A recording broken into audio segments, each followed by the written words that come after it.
He's doing basketball training. Do you see the caption?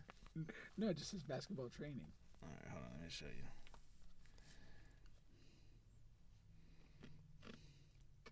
Let's see if it went to. Yes. Yeah. It's on his IG. That's. His IG. Oh, it's the stories? one he posted today. No. He posted it today. You saw something that was pinned. Oh. You see what it says right there? Okay. Yeah. He's hooping though. You're just hating, bro.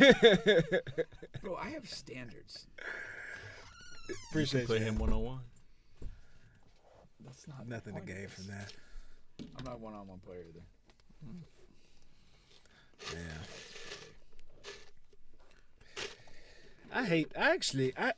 I'm not a fan of one-on-one basketball. I'm not either. You know, they're making that like a thing, like the leagues, and it's pretty popular on social media, 1v1 and this and that, but I don't care to see it, and I don't value. A lot of guys put a lot of value in that. I just don't put a lot of value. That's the only thing they can do. They don't know how to play with other people. Seriously, like that's one of the main issues with that. Is that you get all these guys that do like their little skill training and stuff like that, and they'll have like a decent 1v1 game, but they can't play 5-man basketball. Hold on. Damn, did I go? Yeah, I got it. Yeah, exactly. And that's the thing. But it's like, when you're playing, like the two things that always strike me is when you're watching a guy play essentially 1v1, it's like, how good do you have to be on a team that would allow you to play that way? Like, in half the people that focus on that, there's not a team I would ever want to watch where you're a good enough player on that team that you have to play one-on-one basketball like that. Yeah. I mean, that team should be banned from basketball forever. I mean, you tolerate it with a guy like Rod. Yeah. But there's not that many guys that like, oh yeah, that's good. We'll roll with that. So. Yeah, and it's just not attractive to me. It's just I'm good on that. Yeah. You guys are back on the Bench Podcast with Bubba and Pink, home of sports, music, and mayhem. We're available on all, and I do mean all podcast streaming platforms, including here on YouTube. Please like, share, subscribe, all of that good stuff. All right. Today we got a lot of good stuff to talk about, as always. We're in all of sports, music, and entertainment today. We have NBA ratings are down. We're going to be talking about that. We have 50 Cent talking about women in music and their lyrics and stuff like that. We've been talking about that several times. We'll touch on that. Familiar ground to this show. Yeah, man. Mike Vick, the next superstar or however you former star, hired by an HBCU to be the head coach of the football program down there. We'll talk about that. Is Michael Vick in the Hall of Fame? Or is he eligible for it yet? That's a great question. That I don't know. We have to Google that. Yeah. He should be eligible by now. He's been retired by enough years. I feel like he's been retired long enough. Yeah. I don't know. You know?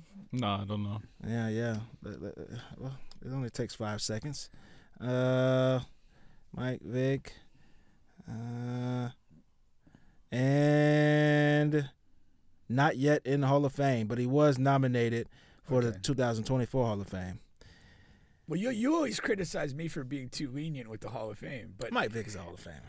To me, he is. I mean, like, I don't know. I don't think like the stats necessarily stack up that great with other quarterbacks, but there's an iconic level to his play. Yeah. That that kind of like inspired a generation of people. Yeah, he's I don't want to go there. I was going to say Allen Iverson of football, but Allen Iverson, he accomplished more. A tad bit more, yeah. So that's not a good comparison there. I'm a Philly guy, so I'm not going to do you like that. I see but there's the iconic. There's like a cultural currency to both guys that kind of transcends whatever their stats were. That they just mean more to people. And they're from a similar place, Virginia, very close. VA. Very close. Yeah, man. Shout out to that DMV area. Yeah. All right. But, we're going to be talking about a lot of that good stuff here, man, here on the Bench Podcast today. So we talk about on this show, trending topics, right? Sports, music, entertainment. And, so it's my job. I look up the stuff every week. I feel like I do a decent job, right, Pink? Yeah, you're solid, man. Stuff. Now, sometimes I miss stuff. I hit Pink up a couple days later, like, man, we kind of missed this. This is like crazy, blown up. I don't know how I missed this. And then sometimes I'll see something and I'll be like, who cares about that? And then I was wrong on it. And I was wrong on something from last week. And I for the life of me, I can't understand why it became so big. And that's Travis Hunter's girlfriend. Yeah. This story is like blowing up with different things about Travis Hunter and his girlfriend, and first how she's the people are saying, she's just in it for the money, she doesn't really like you. I remember the first comment I saw her make was, he's not really my type, but and then it's he would leave me, he would stay in the car while I went to parties and all this and that, and people are and my And I didn't think it was gonna like blow into something, but it's got the perfect nexus. Like, he's the Heisman Trophy, so he's like a hot celebrity. He's like an iconic, he's on his way to become an iconic athlete. People are gravitate towards him because of the two-way thing and the flash that he plays with. And then you crisscross that with just the basic dynamics of dysfunctional relationships, which is also something people love to talk about. Yeah, it is, but I just didn't think people cared about who somebody is with to that degree. To you know what I mean?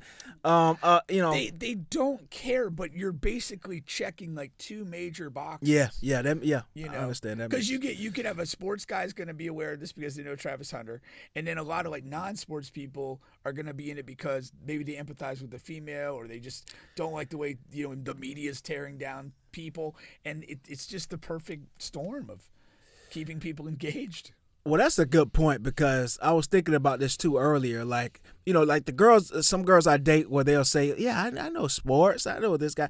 And they'll start naming like the guys in sports that they know. And they'll be like, I know Russell Wilson and I know LeBron and I know Tristan Thompson. I know. And they start naming all of the guys, Lamar Odom. And it's like, okay, how do you know these guys? Well, such and such Sierra. And then Tristan dates all of these, funny or famous white girls, and it's like that's how they attach it to the women that they're dating. That's how they know. You don't know sports, so no, you just know about this athlete because you follow the women that they're with. Right. That's not the same thing. Travis Kelce fell in that category.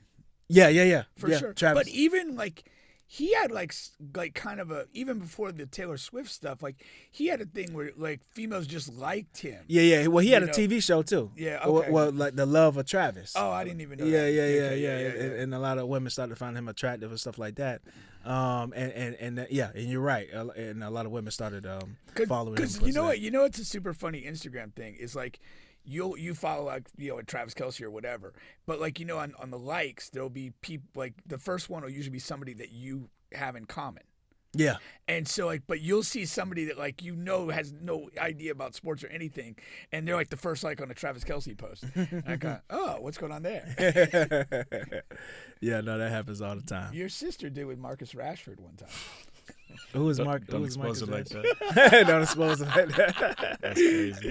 He's a Man United English soccer player. Oh, okay. And it was like I'm literally like scrolling through whatever, and it's like Holland Pink. Okay. How do you know who he is?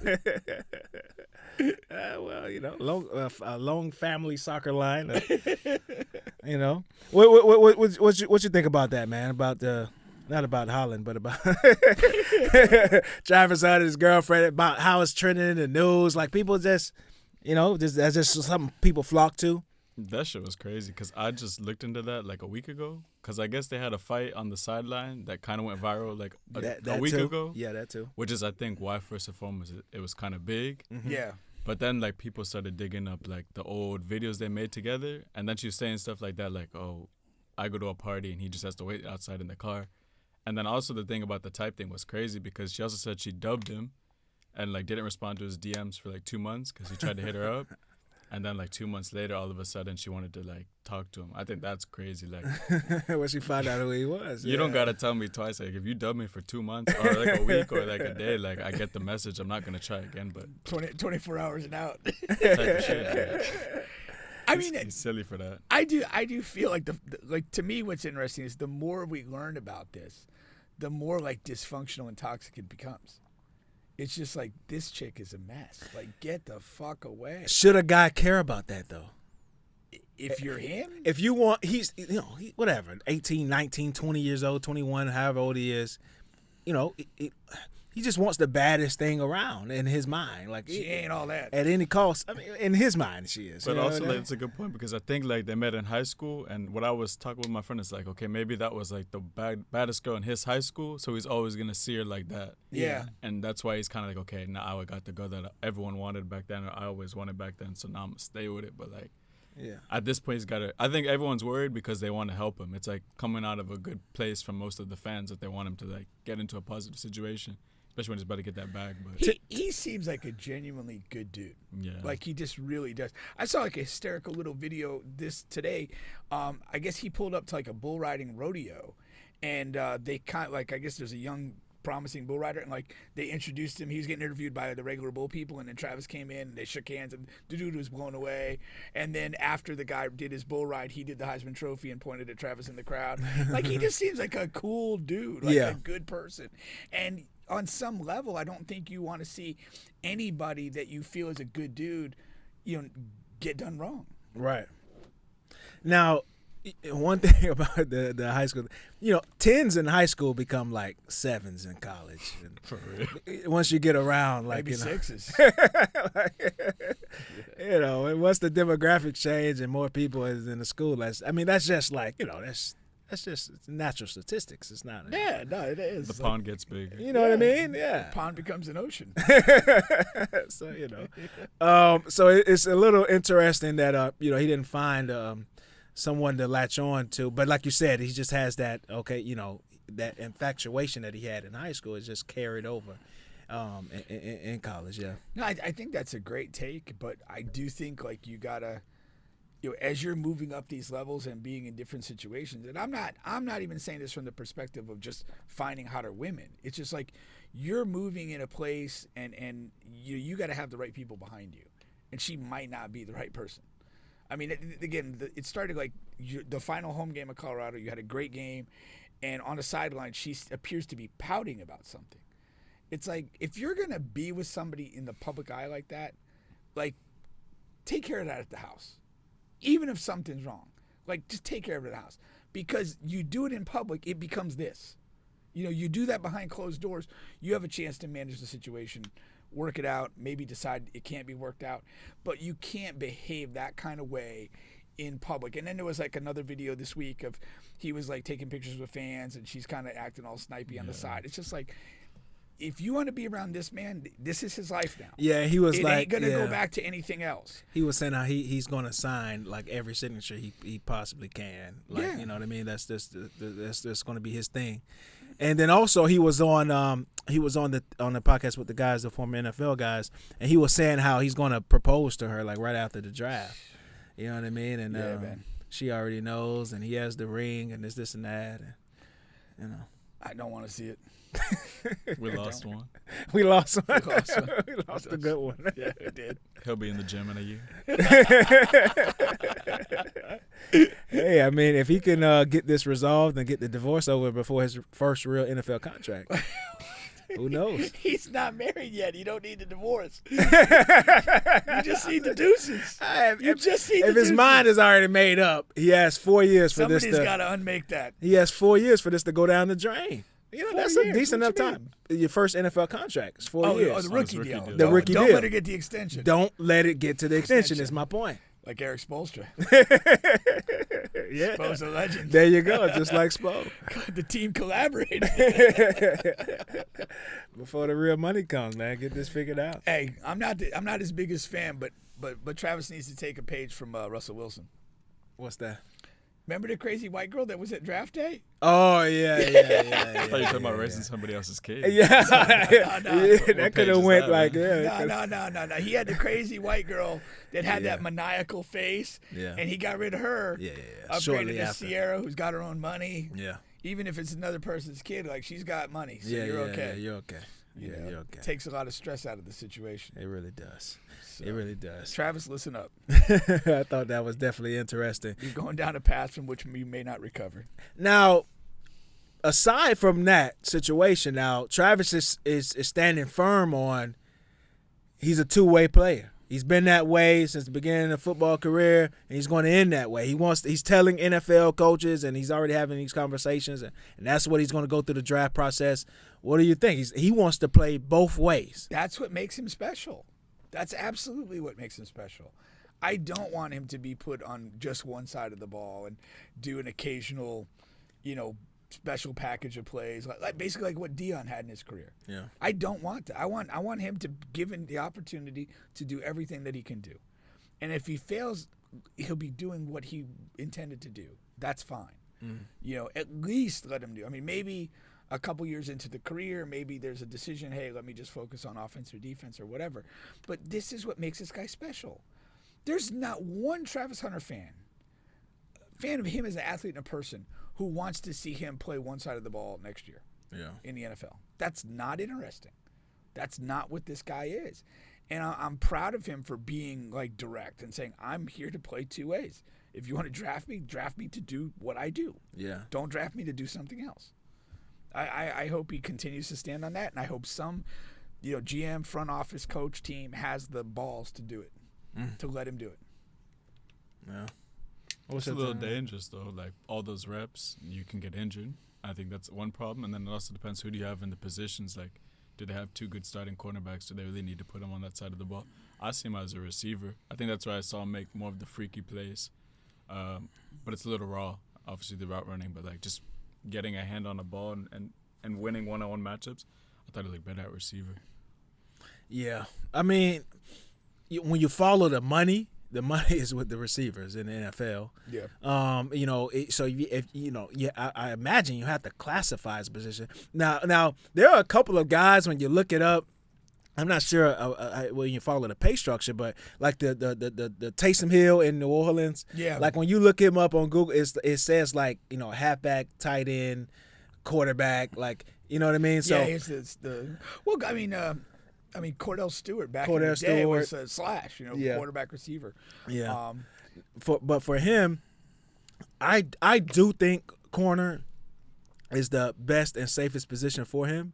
But again, I want to see him play both ways as well. You know what I mean? So, the player that comes to my mind is Deion Branch. Now, Deion was a package guy, the Branch from New England. Yeah. But he played a lot on both sides. Like it was, especially in the postseason and big games, it was more than the package. They used him in the slot, and he was the slot corner. He was a slot corner and slot receiver. Yeah, that's what he was.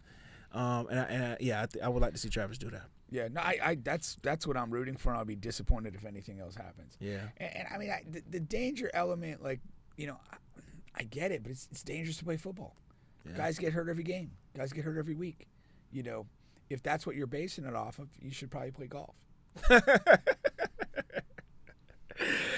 And last thing here, that was pretty funny. But what was I going to say? Because him and Shador was on was one of those platforms, and it was like and it was playing a game. I was like, "Who's your favorite team?"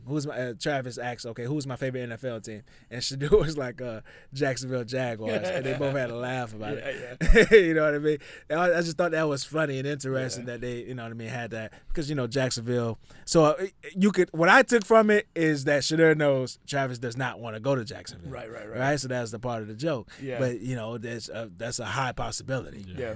You know what I mean? And I've enjoyed both of these guys because they have a great sense of like existing in this moment, having fun with it, having personality, and just being who they are. I wish we could see it in the NFL, but it's just not going to be a possibility. Yeah. All right. Let's go here, man. Leaving Travis Hunter. I want to get to some NBA talk. Like he should leave his fiance. I want to get to some NBA talk here, man. So let me see here. The NBA ratings. This has been a hot topic for the last week or so. They are down 48% since 2012 and down just 28% this year alone from the previous year, right? And then you have all of these different things and elements that I wanted to go over, right? Number one, you have people saying, oh, well, the NBA doesn't pick up to around All-Star anyway. Well, this is just this number here is down 28% from this time last year to this time this year. So that's not even a factor right now. You know what I mean? And then overall is down 48%, which is a huge number. Now, and that's, I guess, 2012, that would have been like the height of the Heatles. Yeah. Like, and that, I mean, I would assume that's a pretty special time. What I would like to see like this in a graph. Like from the 48% 2012, like where is it like? Oh, where did it is peak? It cratered, or has it like gradually kind of gone down to this point? Or have there been like any upticks? The graph I saw, it gradually went down with like one slight uptick in one of those years. I forgot which one, but yeah, it's been gradual. Maybe like the Warrior Cleveland years. Yeah. Now, Adam Silver has reacted to this, and what he acknowledged the sagging TV ratings, and they have all these new huge TV deals, so that's why it's so important. Yeah. And he says, I acknowledge that, but the overall fan interest is not lacking because we're doing well on social media. Yeah. And I think that's a terrible way to look at it, because these social media platforms, number one, is they consume it in such short, 1 minute, 30 seconds. You got some social media platforms like TikTok may not even be here in a few weeks. You know what I mean? So I just think that's a terrible way to look at it because it's highlight culture. You're turning, a 4-quarter, 82 games all into 30-second highlight. You know what I mean? Yeah. Now, there are some theories on why NBA ratings are down. All right, so I wanted to go through those theories, and you let me know. And then there are some. Please indulge us. And then there are some theories on how to fix it. Okay, we'll go over that. So first, of course there are some that are the reason why the NBA ratings are down is of course we have the load management. A lot of people saying that fans don't like the load management. Guys are always out. The stars. I think that there's legitimacy to that. I think for sure. Load management has become the norm. And there's too often, like, if you're a fan, like you are looking at matchups and say, oh, well, hey, we got the Warriors and Lakers tonight at 10:30. I'm going to check in. But if you find out either before you check in or as you check in that Steph and LeBron are both out, I'm not watching. Yeah. I'm not watching at all. Yeah. Like that, there's a misrepresentation. I'm not saying it's intentional, but there's a bit of a bait and switch there that turns people off. And beyond like that, as a fan, because that's me as a fan. It's like I'm gonna see games come up on the schedule and say, oh, I'll check that one out. There's a player I want to see, but if that player's not participating, I'm out. I'm gonna go find another thing to watch as a fan. But you also have the people that are very passive or peripheral fans who just like they hear about the load management. They're lazy. These guys don't play, and they've already tuned the whole game out. Like not the specific game. Yeah, they've turned the NBA out because their perception is that it's a bunch of people that choose to play whenever they want to play. And that's been bad for the brand, and I definitely think that's an element that hurts. Now, they have tried to address this, Adam and his team, right? So a couple of things that they did was to address this was, number one, they tried to affect the money. You have to play a certain amount of games in order to qualify to be an All-NBA performer, the 50-game rule or whatever it may be, it is in place, right? They did that. And then also they did something else as well with just about, playing a certain number of games. What do you think about that? It's kind of what we talked about with the taking away social media of young kids. You cannot legislate and rule make your way into people caring. You can't. It has to start with the players in the game giving a shit about that stuff. And that they're taking pride in not missing games and not doing this stuff. And we're so far gone from that, I don't know how it comes back. I don't. Because you see it at every level. Like high school kids are cool sitting out an AAU game to rest. Like what the fuck is that? Like, I mean, I'm 53 years old. I get up every day. The one thing I want to do is play every day, 7 days a week, 365 a year. I'm pissed if I don't get to play basketball. And, that's a mentality. And when you bring that back, and then the other thing that goes in connection with this is what the All-Star game has become.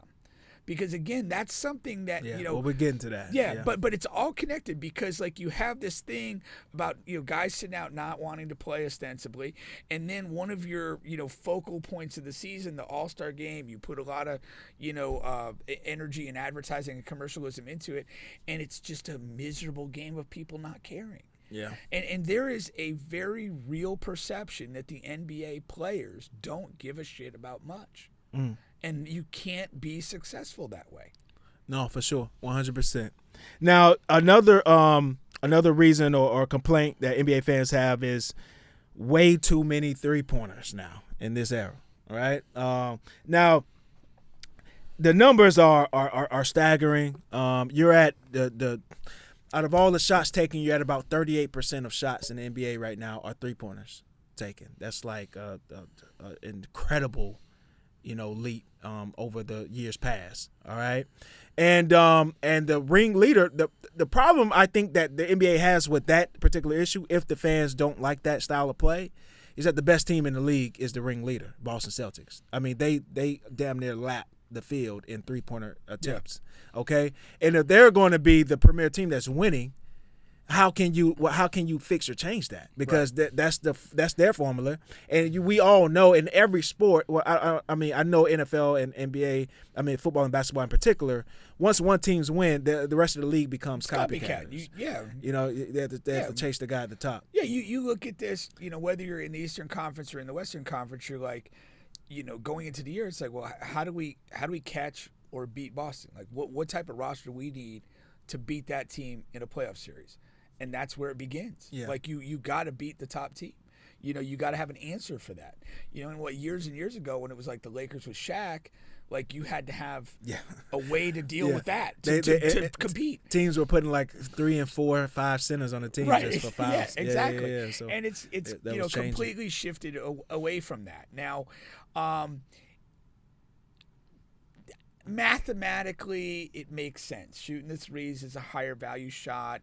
And when you can get a team spread and isolated and helping and having to recover to the three-point line, those become high-quality, good shots. They're desirable to get. There's a tactical reality that's maybe the most efficient way to play modern basketball. It's evolution. Yeah, it is evolution. But, I mean, I can see a bit of monotony to that. Now, I love a possession like that, like, you have some sort of action, swing, get that open three. But when I'm personally, I hate like the Luka threes and the Harden threes, where it's 25 dribbles, feint, step back three. It's just not appealing to me. And so I don't like watching Dallas play basketball for the most part. Other teams where there's more of a notion of like, really swinging it around, finding the open guy and riding with that, I'll watch that way more frequently. But I think that that's an overcomable point in comparison to the other stuff we talked about. Now, not to, I know that I'm a Luka guy, whatever, but in this particular article I was reading, because what the fans are saying is that, they love the NBA for the guys' athleticism. It's the most athletic sport, and you got MJ, Dr. J, all these guys over the course of LeBron in his prime, and that's why the numbers were peaked the way they are. But the guys now, like Anthony Edwards, like he's averaging about 11 attempts a game from the three-point line. They think that's nuts.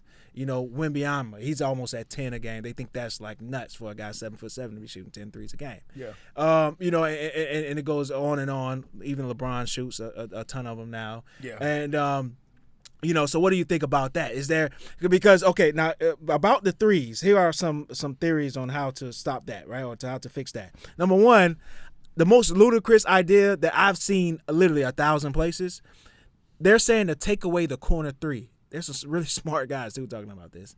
Take away the corner three and just have like you're playing half court or side court at the JCC. Yeah. I don't like it. That seems like so radical. What is the rationale? Like, what are they explaining that to? So what they're saying is it shrinks the court to a degree to where you get more action in the paint.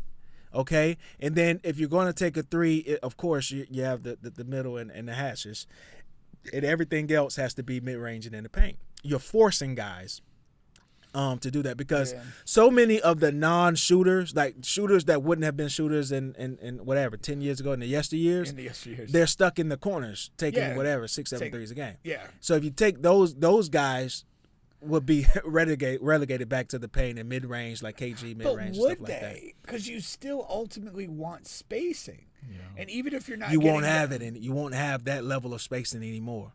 You will, because you could still stand in that spot. It's just not going to be worth 3 points. Well, that's the idea of it.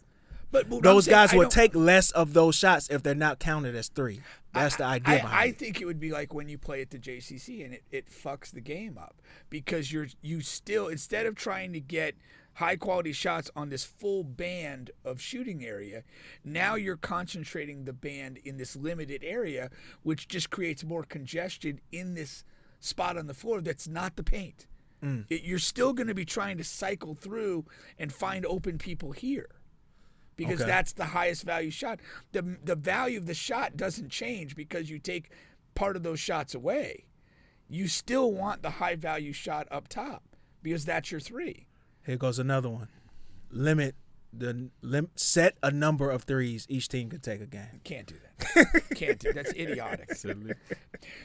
Because of this, like I'm my two favorite sports are basketball and soccer, and they're what I call fluid movement games, and you cannot artificially restrict the fluid movement game and have it still be appealing. The beauty of the sport is you have the fluid movement, the spacing, and the dynamics to create opportunities to score from that. But if you're going to restrict it, like, okay, well, let's say in the middle of the third quarter, you've exhausted your 3-point attempts.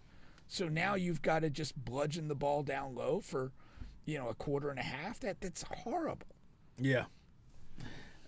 Now, Kobe's saying that it has a lot to do with multiple streaming platforms. That's a good point.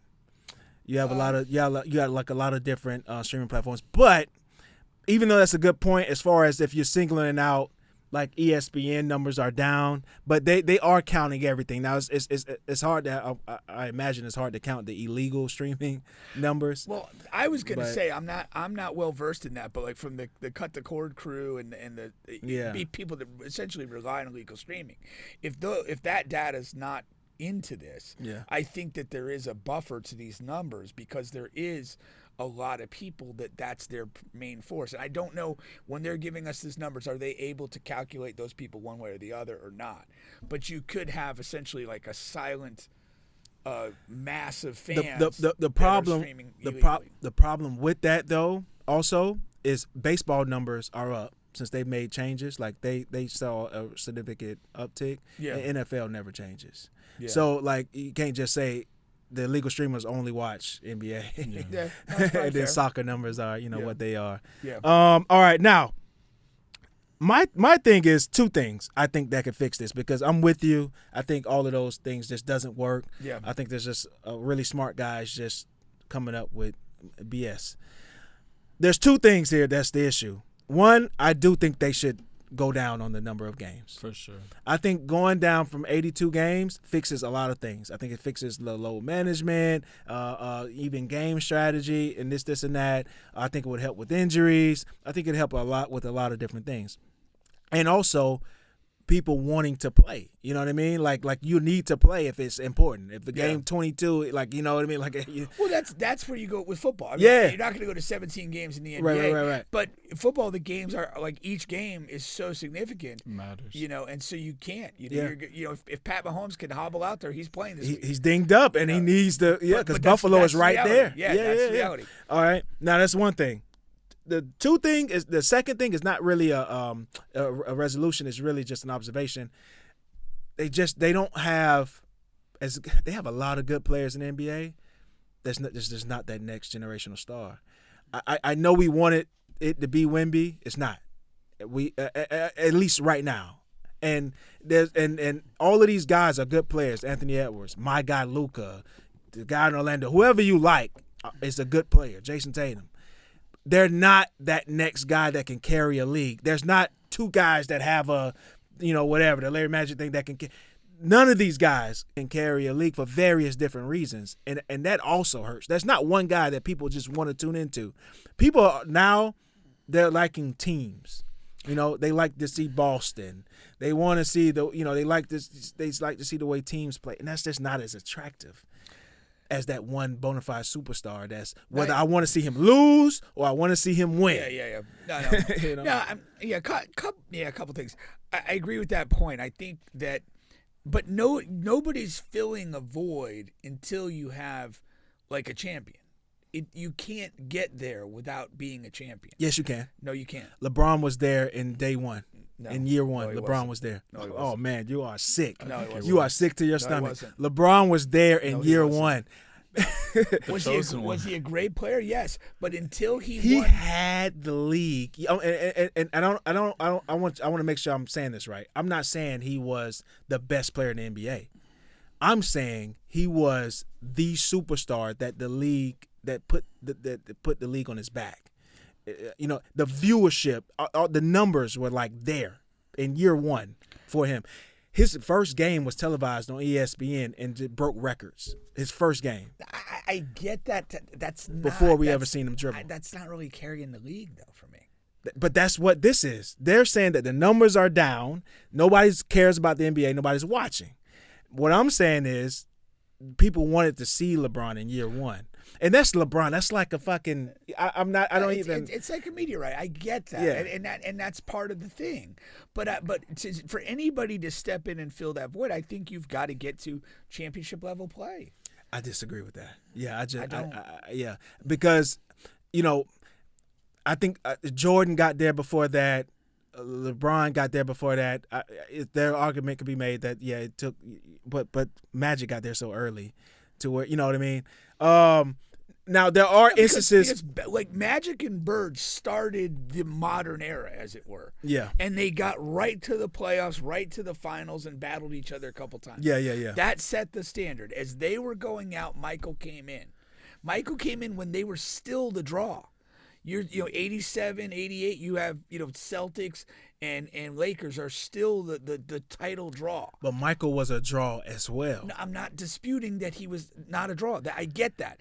But and again, when we talk about ratings, you had a couple things pulling in the right direction. My argument is these guys are not draws. I'm going to get to that. Oh, okay. Yeah, but what you had this Lakers-Celtic dynamic that had created a rejuvenation of league interest.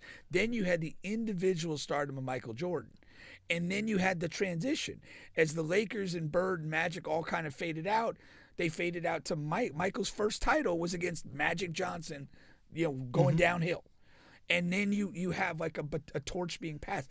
These narratives matter because people are sort of drawn to things as they become alert. Now, when you had LeBron, you're right. There was a buildup of LeBron. We heard about him like nationally, when he's a sophomore, I think, in high school. And there's a buildup and an anticipation to that. And again, he comes in on the tail end of the Lakers three-peat dynasty, and Kobe was still, an epic star at that point. Yes. And then you have multiple things going on, and LeBron is a huge part of that. And then as Kobe winds down, he becomes the perennial champion. The LeBron goes to the Heat, wins titles, and so forth, and then he's in the finals for like the next decade, and that's the story. Now, how do we replace that? That's what we're struggling to do, because he was in the finals, in the championship setting for so long, and simultaneously being the best player on the planet. Other people don't measure up to that. There's a void right now that we're dealing with, and nobody's ready to step into that. Yeah. And there's no narrative good enough to that. Yeah. You got to have both. And you got to have you really got it's three things cuz I think Wemby had the build up, but of course the winning is not there, but also and the third thing is what I think a lot of guys are just missing that these other guys had is the draw.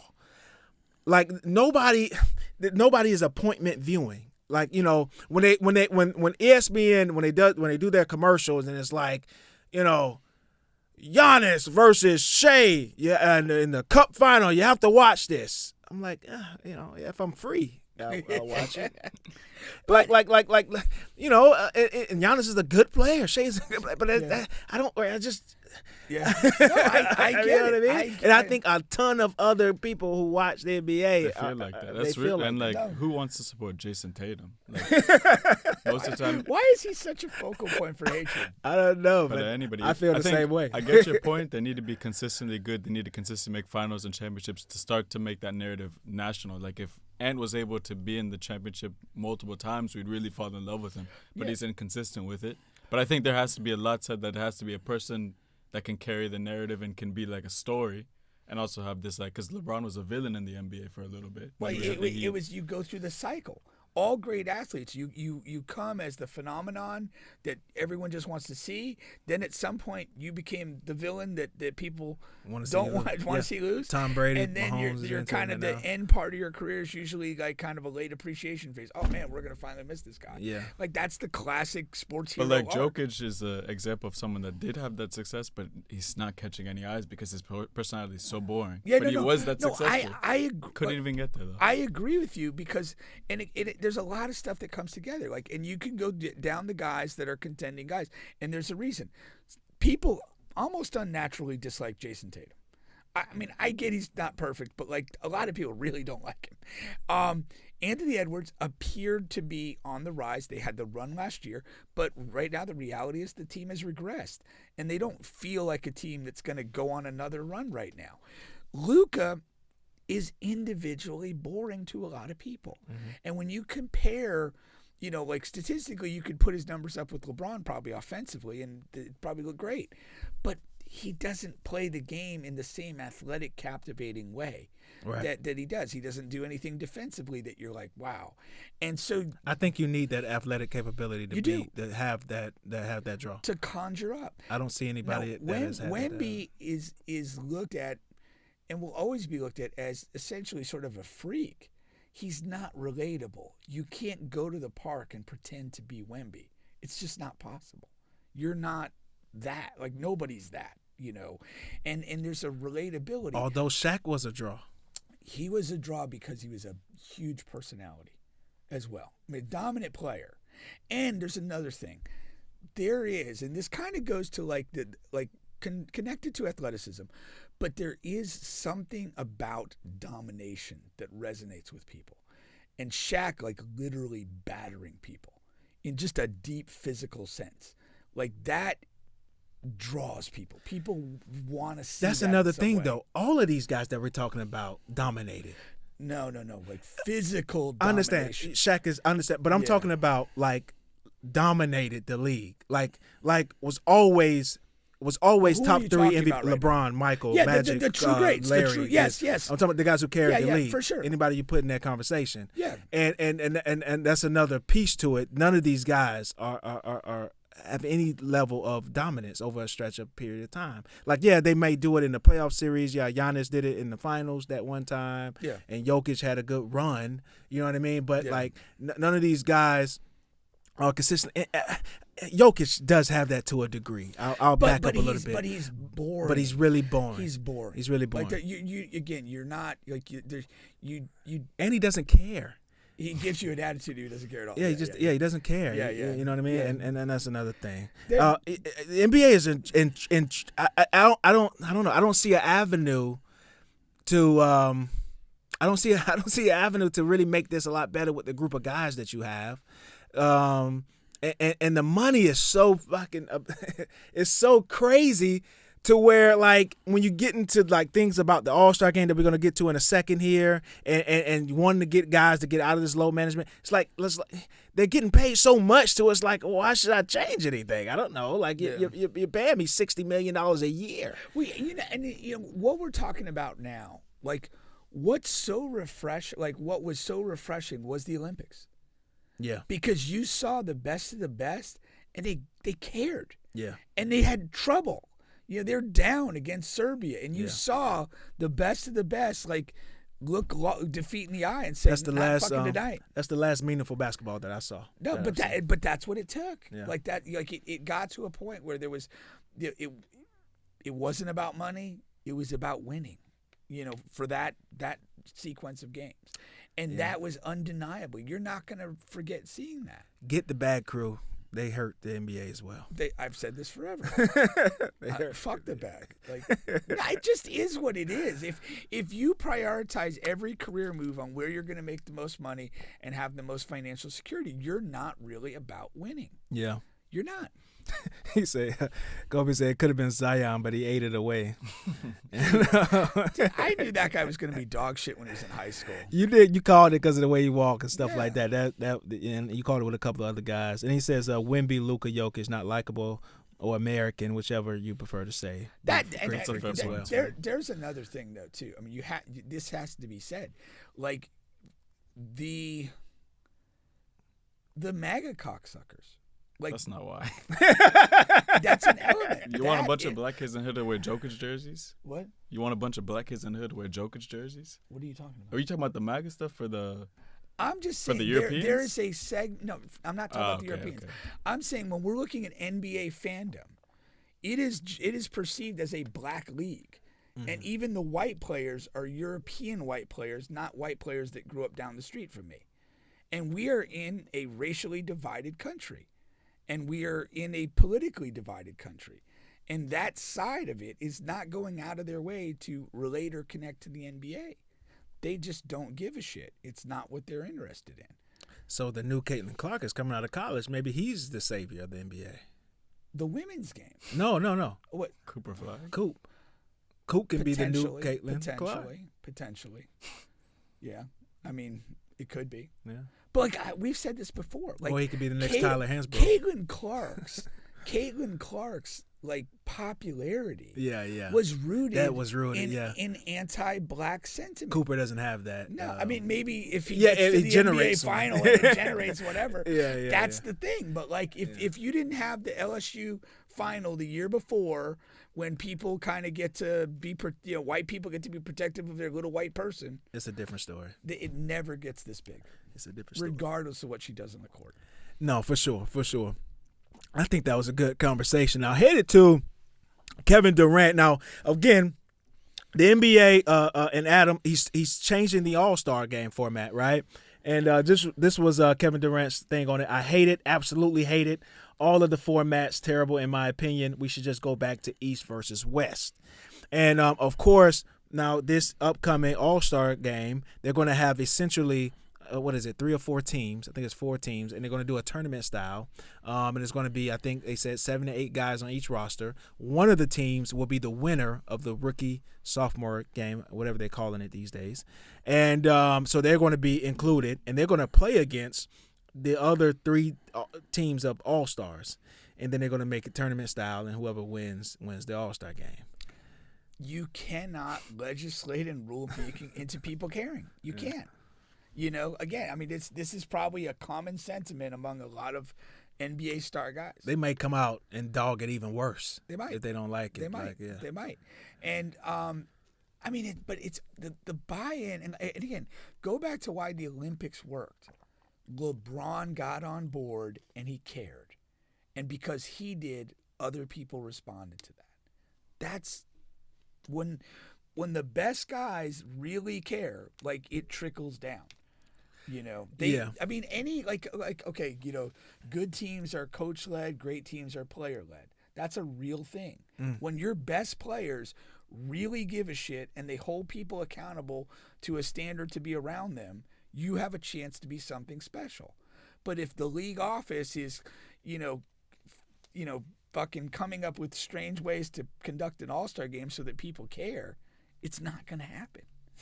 It'll change when whoever's on the court cares. When was the last good all-star game we had? Off the top of my head, I know I can go back to the Allen Iverson. That's and it. Kobe. That's the one. But I'm pretty sure there's like 1 or 2 mixed in. Yeah, but that's the real one. Yeah. Because there was no doubt, like at the final 5 minutes of that game, man. It did nothing mattered other than winning. Yeah. To those guys, there was one mixed in there. it was my guy, my Embiid first All-Star game, and they were feeding him like the last 3-4 minutes, really trying to win the game. Yeah. That was decent. But yeah, the last like really good one that stands. Yeah. And what did you have? You had two psychotic competitors. Yeah. Kobe and AI. And AI. On the opposite sides. And I think Stephon Marbury might have took a shot too. But he might have took a shot. I think three guys Jason shot the Kidd ball in the was final. out there. Yeah. No. That was good. And listen, whether it works, I don't think it's going to work. But my plan is to do world versus the USA. Yeah. I think that's how you generate. When I watched the All-Star game the worst guys the last 2 or 3 years, like, I mean, the absolute worst guys was Joker and Luka. Yeah. Like, I mean, like, they're walking, they're fucking Luka's throwing up like beyond half court shots with 20 seconds left on the shot clock. Yeah. Like those guys, him and Jokic were just god awful. They would give a shit if they're going against you generate a world team. We would hope versus USA. Yeah, I think that's probably the best format. And it's kind of going to where the Olympics were, and you kind of get, hey, this is what's on the line, you know. Yeah. And I think it's better than just going back to East West. And really, when you assemble the teams, the international team feels stronger. Yeah. I mean, Luka, Giannis, Wemby, Shy. Yeah. I mean, it definitely feels like the stronger team. I exactly. mean, you really the American group, whoever's they're going to have to play. Whoever's comprised of like has to play to not get embarrassed. Yeah. No, that's probably the best answer you got. Yeah, I think so. Let's get this up the charts. Adam, you're trying everything but the obvious thing to try. That's right. Channel Olympic glory. Once again, you guys are on the bench podcast at Bubba and Pink, home of sports, music, and mayhem. We're available on all podcast streaming platforms, including here on YouTube. Please like, share, subscribe, all of that good stuff. Let me see here. He says Bethune-Cookman beat USF and blew his ticket. 77-69. Shout out to Bethune, man. Yeah, taking advantage of UCF after their coach died. USF. Yeah. US. Who coached that? Their coach. Remember Sharif Abdur-Rahim from the NBA? Yeah. His brother was the coach of USF, and he passed away like right before the season started. Oh, okay. Yeah. Not like yesterday or something. No. They had time to collect themselves. I don't want a cheap win. You know what I mean? But last night I was like, oh shit, do you ever collect yourself from a death? I'm just saying, I don't want a cheap victory is what I'm saying. Okay. But they had enough time to.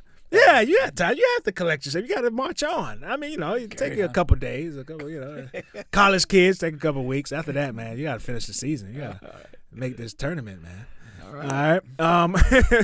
But from one, Bub, I want you to bring that mentality Saturday at the G5 finals. From one HBCU success story to another here. You have Michael Vick, man. And this news kind of surprised me here out of the blue. He has been hired as the head football coach of Norfolk State. I'm sure he's from that area somewhere in there in the DMV area. And this is crazy because you got Eddie up there and at Tennessee State. He spent a lot of time in the NFL there. And again, man, I mean, I can't help but just to come back to the same thing, man. And I hope Vic comes in. I want to see his first press conference to see what he's going to say and things like that.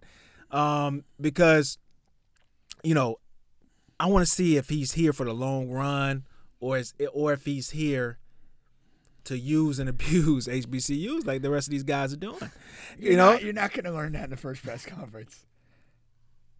No. I want to know if it's the same thing he's going to say, like Deion said. You're not going to know until you know. Yeah, that's. But I want to know if he's going to come in and like, yeah, man, and I love HBCUs, and I want to, and I'm here for this, I'm here for that, because it is another thing too, because a lot of these guys, everybody fucking knows HBCUs exist to a certain degree. Everybody knows, but not everybody knows the state that each HBCU is in, and they're all to different degrees, right? Some are worse off than others, but they all have their own individual things that they're dealing with, but some people like our guy from Miami, Ed Reed, he had no idea.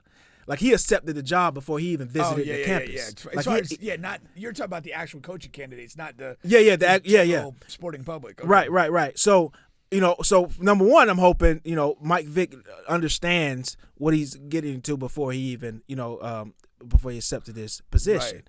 And then number two, like I said, I'm not going to know until you know, but I do want to see, it's natural and it's fine and it's okay. And people do it every single day in life. They get a job, they do well, and they move up to another company and make more money and accept a new position, right?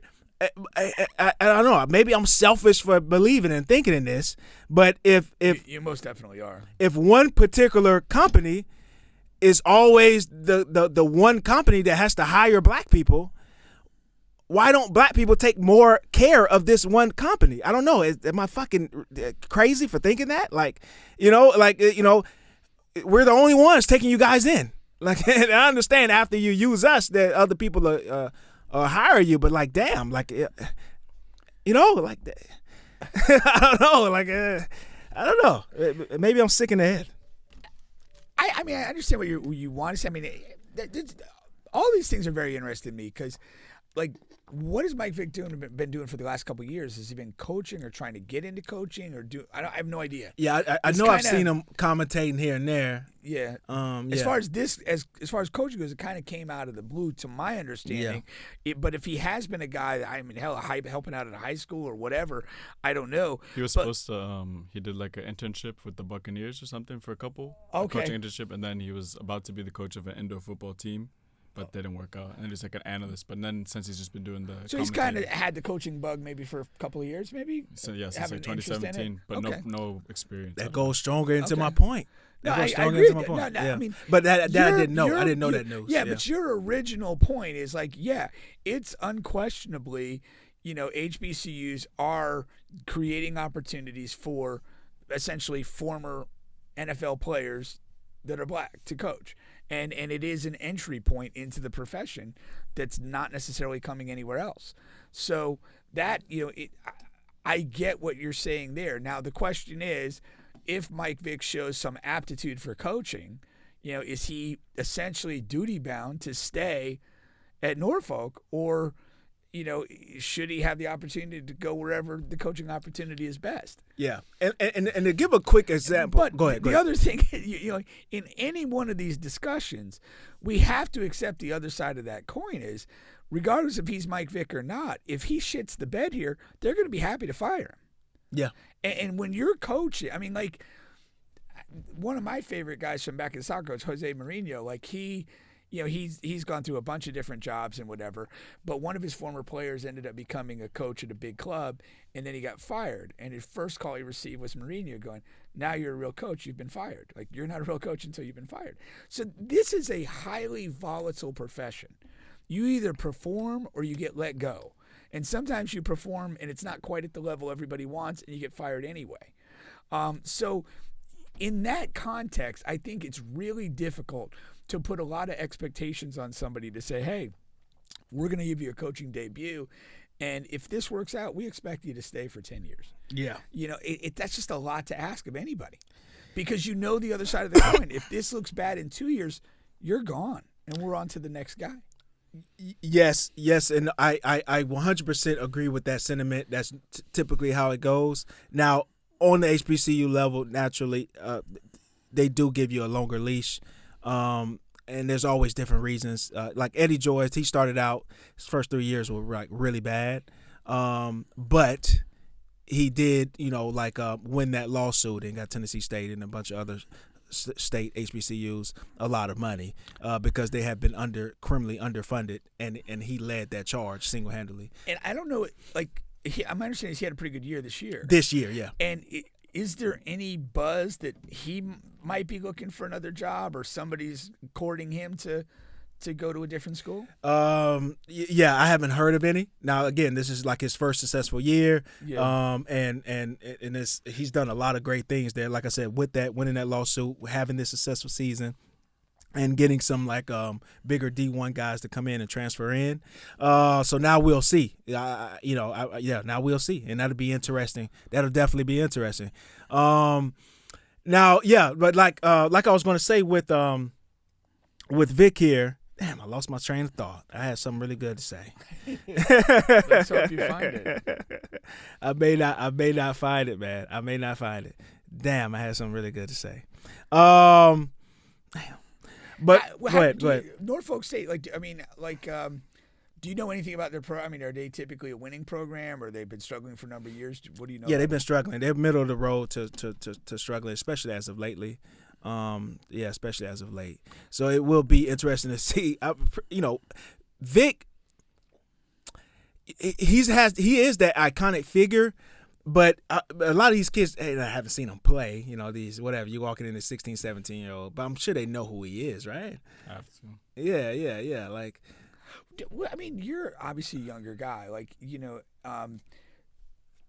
like a guy like Vick, do you remember him, or is he a guy you, like, heard about and maybe looked at a highlight? Sure. Or? I mean, yeah, and also, like you said, he's like a cult hero, so people would gladly go back and go on YouTube and see his highlights. I mean, he's the number one rushing yards quarterback. Still Bobby Lamar. So do you feel that that's common though among people your generation that enjoy sports? Yeah, safe. So they're gonna do the homework. It's not gonna be like, I never seen this guy play. And I mean, Deion was just fine. I'm thinking of that too. Like, yeah, because you didn't see Deion play, right? No, but you were fully aware. His highlights, though, you were fully aware. Yeah, I don't even play football. Like, I just watch his highlights because he's Deion. Yeah. So I would imagine that there's enough people that do that. Again, that's a very talent rich part of the country. Yeah. So if he can do well recruiting in the immediate vicinity, and then again, you look for some of these transfer guys that maybe didn't quite work out for whatever reason at some of the bigger schools, and you kind of catch them on the way down, you can maybe get something turned around pretty quick. Yeah. But as always, though, and I know, like, we've talked about this before, a lot of times the resources at an HBCU are not that deep. But again, when you look at his opportunity to succeed, whatever those resources are, they're going to be pivotal in his ability to do what he needs to do. We're not in an era where you can't, you can just get by with no resources. You've got to have certain things in place to have a chance to be successful. Yeah. 100%. So yeah, we'll definitely see how this plans out. Hopefully, they'll be good enough to cover on a regular basis there. You know what I mean? And see Norfolk State come up. Do the come up. All right. Let me get this in really quick here. On the Bitch Podcast is sponsored by Royal13thebrand.com. Again, that is Royal13thebrand.com. Use promo code Bubba Pink. All right, and be fresh. Let's see here, man. Let's get into some really quick things here. Move it around here before we get to the NFL. I thought this was interesting and funny here. Cardi B claims that men prefer less attractive women because they are more submissive than perfect 10s. Talk your shit, Pink. That's you. I mean, it is interesting. Like, you do hear, like, there are extremely attractive women that will contend like nobody talks to them. That their beauty is like literally a deterrent because maybe guys don't feel that they got a legit chance. And I would think, like, a lot of time, I mean, guys, nobody likes to be rejected. You have to accept it as part of life or you're going to get nowhere. But it's like, again, you're going to look at certain people and you're going to make an evaluation. Oh, they're attractive and I think I've got a chance versus, oh yeah, like, this other chick's, not going to give you the time of day. I don't know if submissive is the notion, like, necessarily. I think that's maybe the wrong word. That's the problem with the way she said it. And the reality is it's not perfect 10s, it's people don't like high maintenance women. And that's a perfect 10, Yeah, that's another element. I mean, sometimes you could just look at a woman, the way she's dressed, the way she's made up, and just realize that's a fucking headache right there, man. Yeah. Like, who wants to be responsible for all that? Yeah. I mean, I told you before, man. I just I don't walk into any shows that I can't get into. I don't believe I can't get into. You know what I mean? Like for sure. Yeah, you know, and you know, so you know, and I said it, you know. You know, because you got women who I, you know, that I may have talked to in the past, but it's like, you know, I had full confidence that I was going to get this phone number. You know what I mean? And I come from an era, you know, I'm a perfect blend of eras where Bubba only shoots fish in the barrel. I'm in the perfect mix of the eras where, you know, perfect blend where for a large part of my life, you had to walk up to women and introduce yourself and try to get the number, have a line ready or something like that. And then you got the social media era where you really, you know, it's really easy. You know, it's really easy. And you can, you know, with social media and with like, you know, IG and whatever, and the dating apps is what the word I was looking for. You can shoot up. You can shoot up as high as you want to shoot up because it's just a quick message. They're either going to read it or leave you unread or reply back or not reply back. And it's like a 2-minute thing and you keep going and it's like, and it doesn't bother you at all. Versus an in-person interaction with that same woman. That's a really good point. Like again, yeah, like to you know, to just shoot a DM at somebody, the risk reward is non-existent, you know. And remember when we had the lewd wine in here? Yeah. And she was kind of had that angle where it's like, well, the women that are on IG that people are going in the DMs, that's what men want. But there is a reality, like you don't necessarily want that. You'll hit it if you could, but it's like you're not pursuing that to be in some serious relationship. Right. You know what that is. Yeah. You know, she's posted these pictures in a bikini and whatever, and there's, you know, she's got, you know, 100,000 followers or more, and, you know, you're, you know, maybe the 83rd DM of the last 2 hours. Like, like that's what it is. Like, and we all kind of know that. Like, but when you're talking about somebody who's extremely attractive or whatever that you see in person or know or kind of come across, and then you have a chance to like, okay, am I going to talk to them or not talk to them or how I'm going to go about it if I am? Like, that's a whole different dynamic. This is just a completely different like that's dynamic. It's two different events, like completely. Yeah.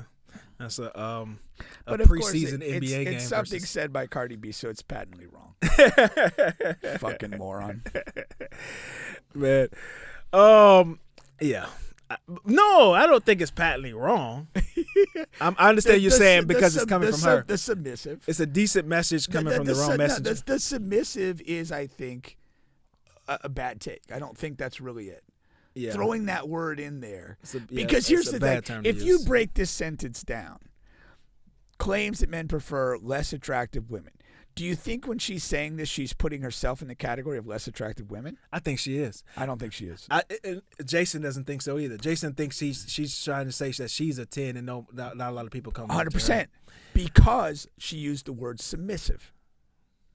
That's why. Because if she didn't use the word submissive, then she might put herself in that class. Whatever you think about Cardi B, I'll give her this. She's probably an alpha person. She's an achiever. She gets shit done. She doesn't see herself as submissive in this context. I don't know, man. Maybe at the end of a long day, she might like to get spanked and shit choked. That's okay, like if that's your thing. But she is not in this context of sentence. And the fact that she chose to use the word submissive means she does not see herself in that category. Mm. Oh, you're definitely not alone in that theory. All right. Bryson, do you agree or disagree? Nah, for sure. But, like, I took it, like, as she's kind of saying that guys like girls that... I mean, it's kind of a weird time because there's some girls that you kind of think men have an expectation that they want women to listen and do things. I mean, that's kind of what it was 20, 30 years ago. You had expectations that women do this and that. But then on the other side, there's music from Cardi B, which I know is another point coming up. That's like, you know, women should not listen to the man, should have their own expectations. And yeah, men are in between kind of thinking, okay, is this the new normal, or do we still have women out there that are like we can still depend on for certain things? So I think that's also why men are kind of like maybe a little less attractive, but a little more listens and gets some shit done. Can go a long way. You're saying men are seeking women that, like, so you're kind of agreeing a bit. Yeah, okay. But I wouldn't say it like that. You know, I just think it's like, okay, if you're super high maintenance and you think you're all that, like, I'm just not going to bother. Like, no man has the time for this. But, you know, if there's another girl that's super nice she's kind of more traditional, she gets shit done, and maybe she's not the baddest girl ever, I'm gonna be like, yeah, I'd be a lot happier here. Yeah. Yeah, and you do. I know. I struggle with that sometimes, because a lot of people say like, yeah, get a woman that'll whatever do for you. It's a certain term that they say, not do for you, but basically that does things for you. You know what I mean, and that's good for you. On the flip side of getting a woman that just looks good or has the biggest ass or things like that, and it's like, well, you try to look for a blend of both, but at the same time, a lot of times you have to make a decision. Tough choices have to be made. That's what I'm saying. No, it's true. Make a decision. It's one or the other. And, no, I in my negative view of women, I think that we are in like a time where there is this almost fluidity of being a traditional woman and wanting a guy to take care of and do certain things, and then kind of being this independent woman. And I think that most women kind of just use that as they see fit in any given circumstance. It's very fluid. Like, you may meet somebody who comes off as like the 10 and the high maintenance or whatever, but then there'll be a dynamic in that where they'll kind of play the other card if they think it suits them. I think women are largely chameleons. It's kind of a thing too, like you talked about. Like, so if you start talking to somebody or whatever, suddenly they're like a big fan of the podcast. Yeah. If it goes kind of south, like they'll never watch it again. Never. Like, you're not really a fan of what we're doing. You're just a fan of Bubba at the moment. Like, that's all that is. You know. Man, I just think that's like a common thing. Yeah. Yeah. Screw you. All right, here, going to another quick one here, because I don't have a lot to say on it. But Megan Thee Stallion, she files for a restraining order against Tory Lanez. That just happened like yesterday or today. And is he still in jail? That's what I thought. Yeah, he's still in jail. Whoa. And he's still releasing music. And in his last song, I'm going to tell you what the restraining order for, but I thought it was interesting. In the last song, he basically still is like maintaining his innocence, and he's saying that he's not snitching, and that's why he's still in jail, because he refuses to snitch. That's not him. So basically, her restraining order is not for like physical contact or it proximity. Is. So it's part of it is for when he gets out, she's afraid for her life. That's what it says in there. She's afraid for her life. Doesn't he and have then, like another 10 years or something? He had a 10-year sentence. He's probably been in there now. What? Time moves fast, man. 2-3 years. yeah. Another 7 or 8 years. And but another part was that she's been harassed. She's been harassed on social media from what she believes is Tory Lanez's team, and she has like this type of evidence where some kind of way they got phone records of him and his dad paying this guy to sort of like smear her on social media for different things. But I think I do enough of that on the podcast, so I'm not. He's not paying me. Yeah. But maybe you get the handout. Sorry, we've been fighting. We're doing good work over here. Been fighting a good fight, man. We're doing mighty good work over here. And how long you been in jail? That's how long we've been bashing that bitch. So yeah, man, that's what that's about. I was involved in a case several years ago that had to do with the restraining order, and the standards for it are really quite soft. Oh yeah, yeah, like pretty much like anything could be considered as close. Yeah, I mean, you would think, like restraining order. I think that your initial thing is like kind of like physical danger, but it's really not. Like, if you could connect, I think it was like literally like 3 instances of attempted communication, and it could be, as it was in the case that I was involved in, social media stuff that, like literally messages, and not even particularly like threatening, like zero like imminent threat. Hey, I'm going to show up at your house and we're going to figure this out. Like nothing like that. Nothing presenting imminent, confrontation at all was kind of deemed enough by the court to be like, oh yeah, that warrants an order. I think the standard for it is really pretty lenient, and sad to say, I wouldn't be surprised if something like this is granted if they do have some, discernible evidence, like maybe paying a guy or directing somebody to, do some level of internet smearing or whatever the case might be. So I would say there's probably a better than average chance that this order gets granted. Mm-hmm. Yeah, I think again for the last time, I it's safe to say the friend did it, and why he just won't come out and say, I know like you don't want to, I guess, tell on a girl and then the girl has to go to jail, but that she like you're a star, you do music and a lot of people like your music, and like you're not making any money in there. Or at least not as much as you can out, and you're not you're not screwing any women. It's 10 years is a long time. To not snitch on a girl that's not mine, not my family, she's not my wife. Like I got caught up in this friendship fucking triangle, and you both got mad that I was gonna screw this white girl who party we went to. Like it's just too much. I have to say it. Hey, you figured it out, but it wasn't me. It was like figure it out.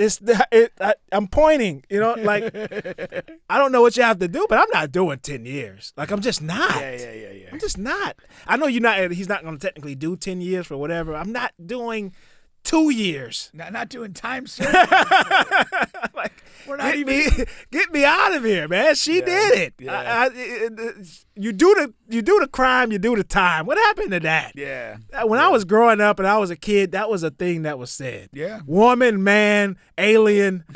I get, come on, man. I understand. Yeah, be a man. He's being a man, and he's hoo-ha. And man, don't call me a man. I don't. Call me what you gotta call me. I don't need to be a man at that cost.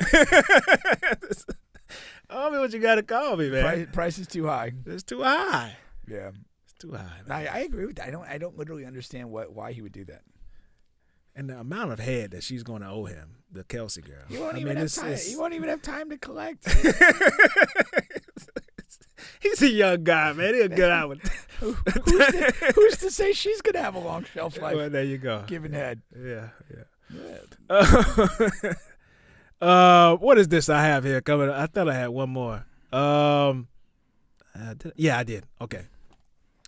Yeah. Speaking of, so 56 says female rappers are being too overly sexual, in their music and damaging younger girls. How about 50 being a voice of reason in these troubling, conflicted times? Talking about maturing, right? Yeah, man. I mean, again, we don't have to stay on this long. He's telling the truth. I don't know. Damaging young girls, I don't know about that. I do. It just depends. I do, but I also think like there's a lot of content in male hip hop that's damaging to young men. Yeah, like there is a when you reach those, I really feel it begins like middle school.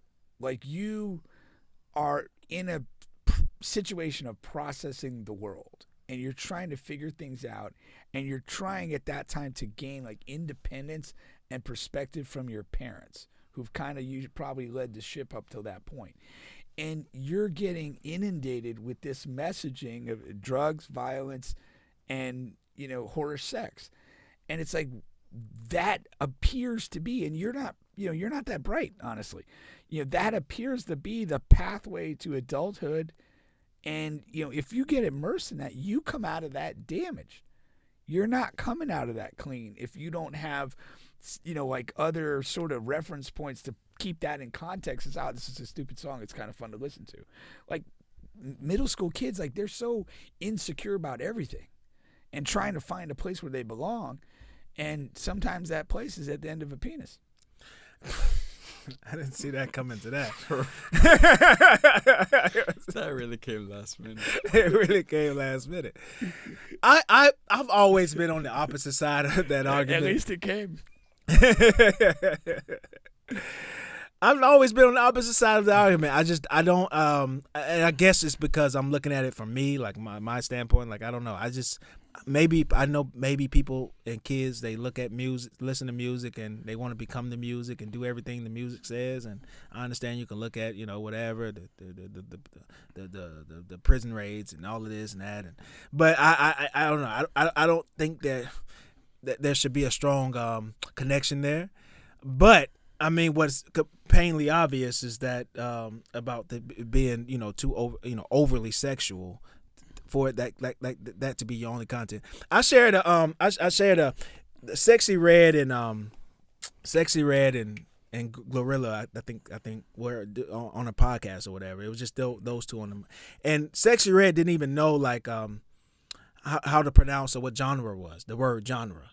That's like in genres. That's like that's a component of music. That's like being a lawyer not knowing document. Like you know what I mean. Like what are you talking about in your music? You don't know what genre is. But I think like when you're looking at it through your own lens, like you're underestimating that you're a success story. That you grew through life and got to a point of adulthood while maintaining like a standard for yourself. And a certain measure of success and pride. The majority of people that's are a strong word, man. That fucking stupid. Majority? Yes. Majority. You think so? Yes. Sure. They really are. But do y'all understand what y'all saying? Like, hell yeah. Like somebody listens to a song or a series of songs and whatever, and they want to adapt to the lifestyle and do what that song is saying. I think that's overblown. Because I think you have to say it's both genders because it does have a big influence on men too. Yeah. So you have to keep the equal field. But I think the problem with women music as well is that it's not just the music; it's the way they dress, the way they dance, and it's more like a full presentation that's easily adaptable as a 13, 14-year-old finding a gun. It happens; they can find the guns. But the majority of people that listen to men's hip hop, it's just music. It stays music in a locker room or something like that. But this kind of music, any party, it can be easily adapted and shown, and of course that can lead to things. And in another one, you look at if you look at the violence component, there's a real element, like even at low level processing, that this could get you in jail, that this could get you arrested. Like that ain't gonna necessarily get you arrested, and it feels safer. It feels, okay, and more, easily done because of that. The risk factor on its face seems way lower being a whore than being a gunman. And it kind of destigmatizes, same with the violence thing, but it destigmatizes like your virginity, your sexuality. Like, okay, before maybe you had like one partner, losing your virginity was a very special thing, and now it's kind of like, okay. Yeah, it's loosey-goosey. Yeah. Who cares? Yeah. What about this? But you can't underestimate too, like that like that mentality in that age group. And like I would say like we'll put it in context for myself, like I wasn't the first person in my friend group to have sex.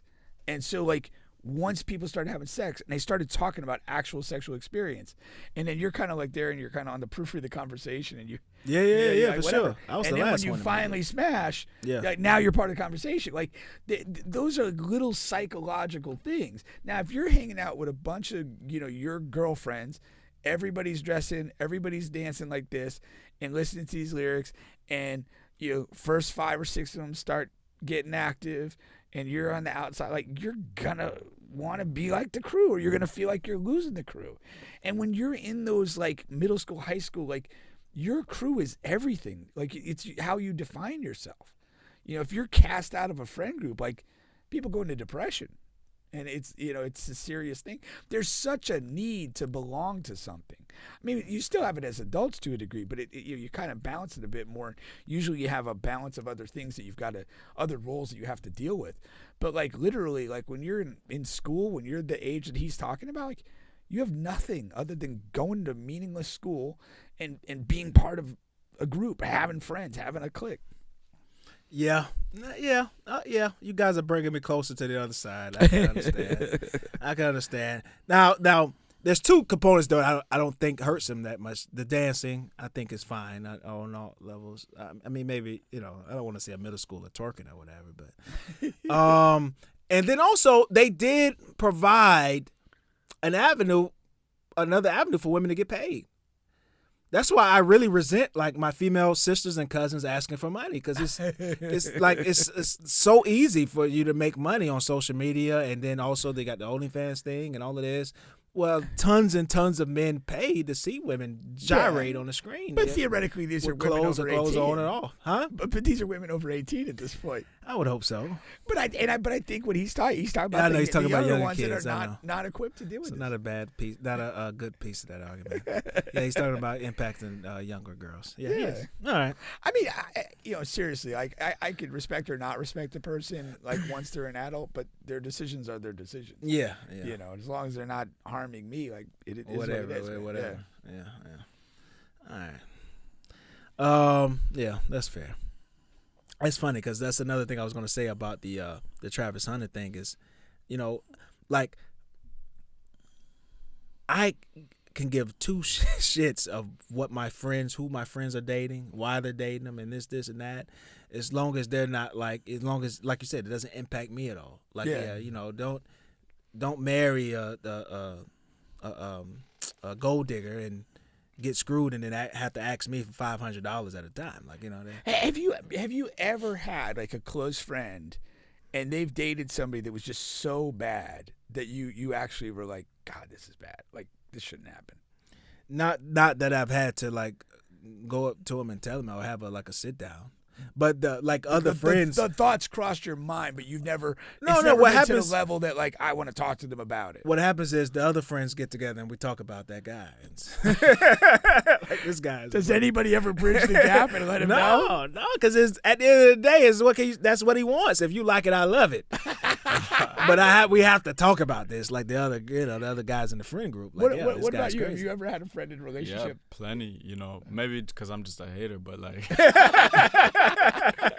But I be telling them, I just be telling them straight up, like, that shit is weird, like, that you let that shit go. Like, if I hear some of this shit, like, the Travis Scott Hunter girlfriend, like, things like that, like, I have friends where it's similar, not as crazy, but similar. So I'm like, you realize that's, like, not healthy, and there's no way you're going to be married for 20-plus years, and somehow that's going to be cool. It's only going to get worse. Right. So I'm always let them know, but, I mean, at the end of the day, it just becomes the other friends just talking about it.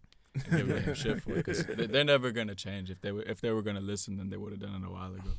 Yeah, exactly. Has anybody you ever made a comment to, like, ever come back at some point with a relationship ran its course and like kind of acknowledge, hey man, you were right about that? Well, I mean, shit, they saw, it blew up in their face. So and they did kind of come back to you. They didn't have to come back to me to say anything, but it blew up in their face. So. Okay. But I have to say it just so I know that I tried, Yeah, if I'm your close friend, I have to say it just so I know I tried. If you don't listen, that's on you, but I'm not going to pretend that I didn't see that shit coming, Oh, cool. That's cool. I like that. Yeah. No, and that's completely fair. I stay out of the. I let them make their own decision. though. It's not like I'm saying you have to. I don't give an ultimatum sure. like I'm done, but like I have to say my piece. So like at least you know that someone told you, because a lot of people go around with their friends, close friends, and never tell them something. That's Bubba's circle. I mean, he don't got to be on, but somebody should say something. Just give him a little heads up perspective, because when you're in love and shit like that, a lot of those guys don't be even like thinking or seeing these things are problems. Yeah, no, it's true. It is true. Yeah. Nah, if I see somebody, if I see my boy getting cheated on or something, that's a different story. Yeah, that's a different story. You can't allow that. Can't allow that. What if you're the guy she's cheating with? I still gotta tell them. Pink always with the dark turn. we gotta have a really tough talk right now. This is gonna hurt me more than you. That's too funny. No, that's crazy. That's crazy work there, man. I don't want anybody that my guys have had, man. It's funny because I'm in this one of my friends, the group chats, and my boy put this picture of this girl I used to date. The crazy girl, the one that Stab you? No. Oh, the other crazy one. The one that sent pictures to her. To the girl mom. And stalked me for a couple of years. And he put her picture. He had a girl sent a dick pic to his new girlfriend's grandma. Yeah. Shit, crazy. Like it was mine. Yeah, that was purported to be Bo's. Yeah. Like, who goes that deep into things? She should have blackmailed you first. She did all that shit for free. Imagine Carol getting a DP.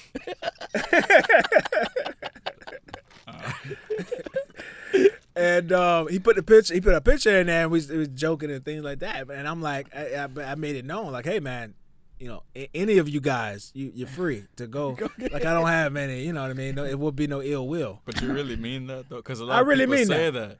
No, I really mean that for her. But there are particular girls that I've only dated, that I would feel some type of way if like one of my friends. She just didn't fall into that category. Yeah, she didn't fall in that category. And it's funny because this one guy on Facebook, Silk, he was saying how, for his friend group, anybody and everybody is on the table. Like, and if I'm your friend, you have to know that, like, I'm coming at, girlfriends, ex-girlfriends, not current girlfriends, but like ex-girlfriends, anybody that you dealt with in the past should be on the table. That's a kennel full of dogs. For me, it's like, it's too many women in the world to be like, I don't even have a desire to be with my friends. Anybody my friends have dated or been with or whatever.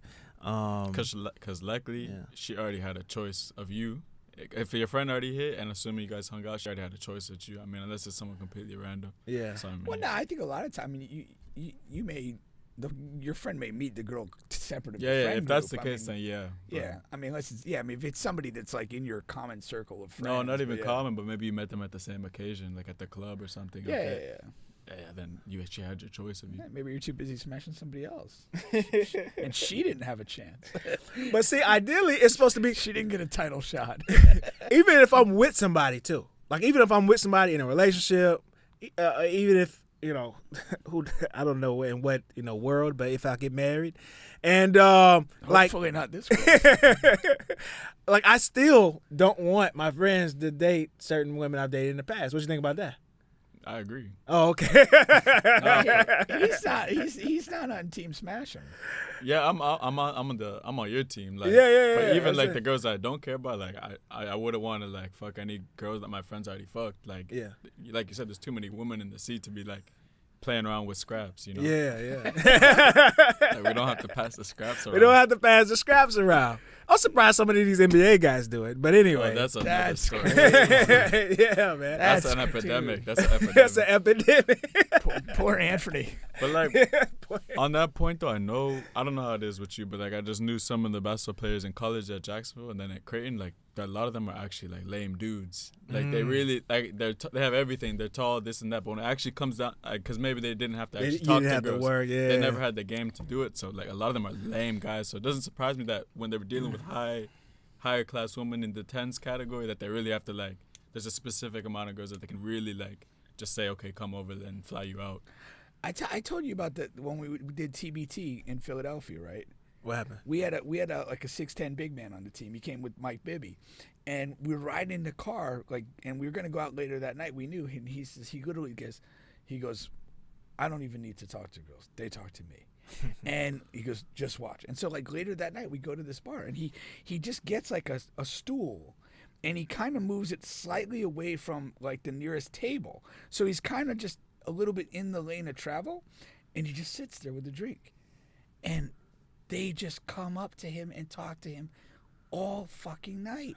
But I mean, he's like literally 6'10", legit. And so it's how tall are you? Do you play basketball? Like just all the dumb, idiotic stuff. But he literally told us, and we saw it happen. Yeah. He did not have to make any effort to do it. What do you think that's about? It's just women. They see the tall guy, and it's just like they're fascinated. They're intrigued. Like if you're like I would say this, if you're like a super tall guy or like you're a super, like built guy, women are almost immediately curious of what your dick looks like. That's what I'm going to say about the tall guy. Yeah. The muscle guy there's a bad thing about But they're like but they're still curious. They're thinking about your curiosity. dick. But yeah, the tall man, that's what that's about. For sure. Yeah, I've 100%. talked to enough women to ask about that. That's like probably what it is now, but like actually like and human in ancient times it's also like taller, bigger taller, bigger people, it's presumed that you're gonna have stronger kids. And that's also why guys like big asses, because big ass women they're more likely to carry kids better back in the day. Back in like the 60s? No, I'm talking about like BC. During the civil rights movement? I'm talking about BC. got the bigger womb. I'm talking BC. Okay. Big bosom woman used to be like super. In like Egypt, they were super attractive because they could carry the kids. Really? Okay. Yeah, on their hips. If there's a term BC, how can C not exist? This is a riddle? It wasn't BC then. It became BC after. Are you saying that, or Yeah. do you know that? That's what I know, yeah. Oh, okay. It answers the question you're saying. Does that There's make? I was going to say, there's no does that other make explanation. No. You're not going to have a before Christ until Christ has come. Then he has his. Okay, has his right. level. So why name it that if there is no C? It was only named after. Nobody was running around before Jesus arrived saying BC. It didn't. It was a non-thing. Okay. Once he lived his life, then that was like a benchmark moment, and then Right. from that point you had BC and AD. Okay. So you do believe he was here? I don't give a shit about it. I don't give a fuck. You asked the question. I'm trying to give you an answer. I'm just asking you.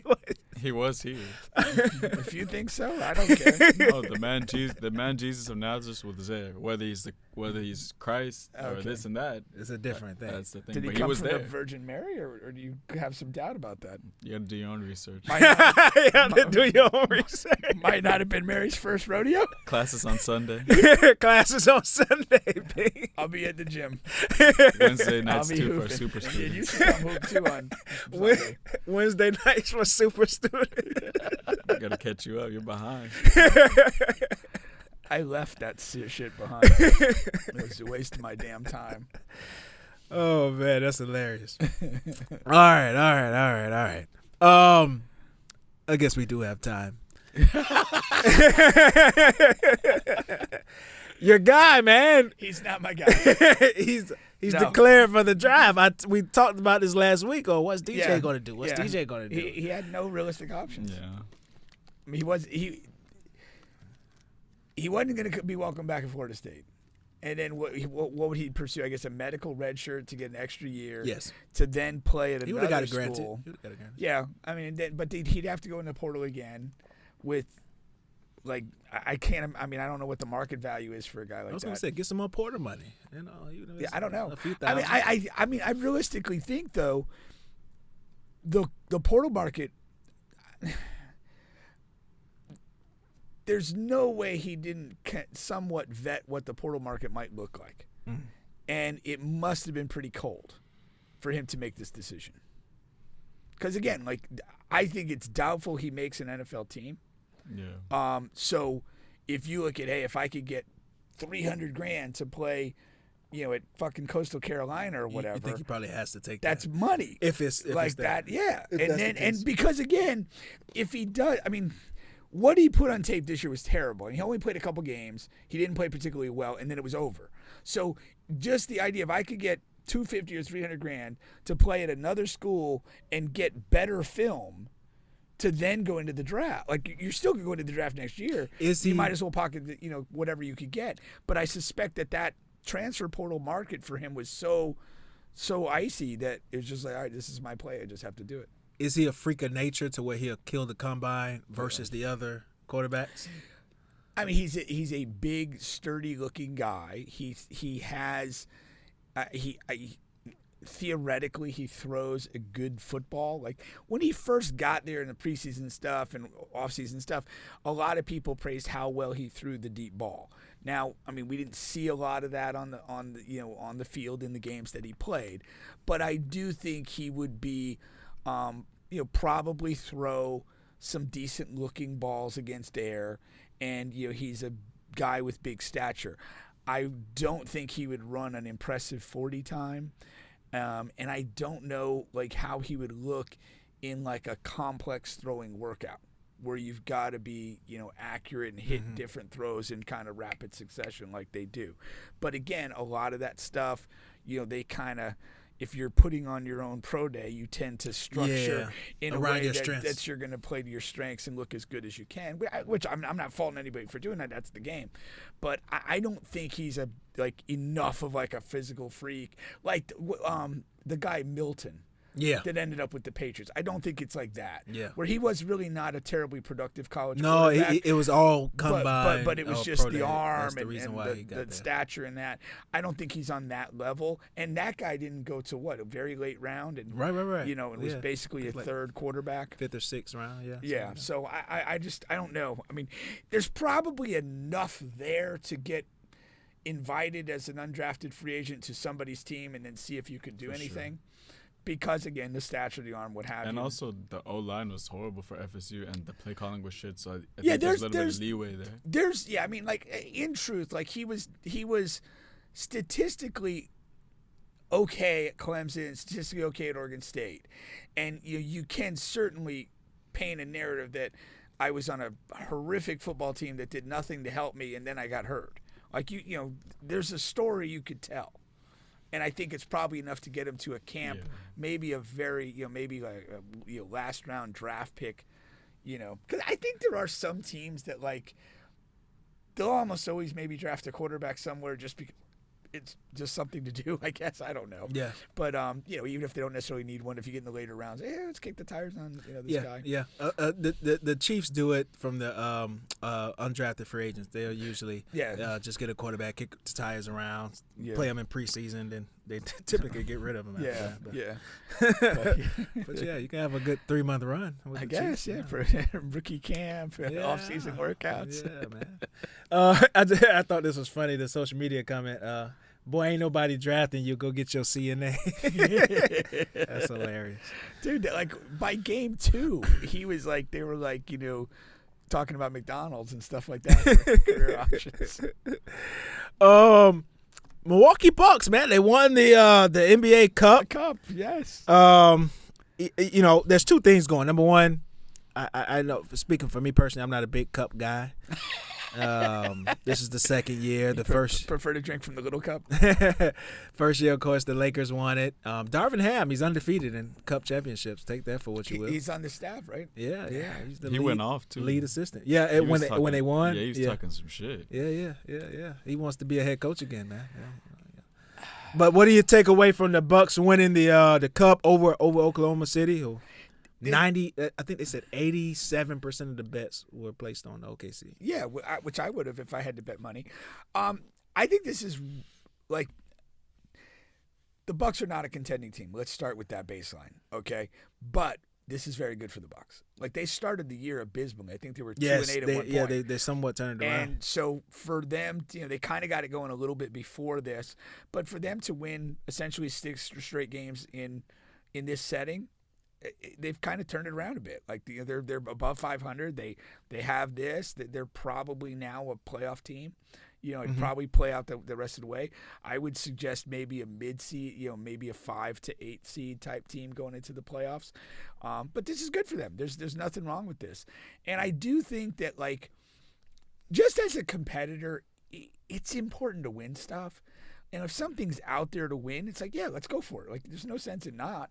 And so I think they responded to that challenge, and I think they'll benefit from it for the rest of the year. Why don't we see the main teams do that then?